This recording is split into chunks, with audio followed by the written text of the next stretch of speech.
Les gars, l'environnement en trading, c'est super important. En fait, si vous êtes dans un environnement stressant et surtout si vous comptez que sur le trading, ça va être impossible d'en vivre. Il vous faut absolument une stabilité, un temps alloué par jour et surtout ne pas avoir de pression psychologique par rapport à de l'argent. C'est super important. Il y en a beaucoup qui se lancent sur le trading pour l'aspect financier, mais il faut bien le faire. Il faut avoir une sécurité à côté. Il faut surtout allouer du temps à ça. Il ne faut pas trader pour trader. Parce qu'il y en a beaucoup, ils n'aiment pas leur situation actuelle, ils ont un taf qu'ils n'aiment pas, etc.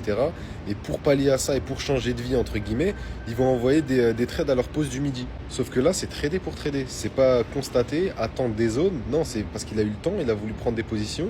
Et au final, comme ça, il n'arrivera jamais à rien. Et en fait, ce qui tue les gens dans le trading, c'est ne pas avoir de cadre et toujours faire de l'à peu près. C'est-à-dire piocher un peu ici, rejoindre un groupe, prendre des signaux de lui, se concentrer sur une stratégie, une semaine après changer. Et au final, c'est jamais un cadre qui poursuive pendant des mois et des mois. Alors que le trading, c'est une science de récurrence. C'est-à-dire que tous les efforts que vous faites un jour, si vous les répétez tous les jours, sur le long terme, sur des années et des années, c'est là que ça va payer. Alors que si vous faites une action là, le mardi, vous arrêtez le trading pendant un mois, vous revenez, vous changez de stratégie, ça va jamais évoluer.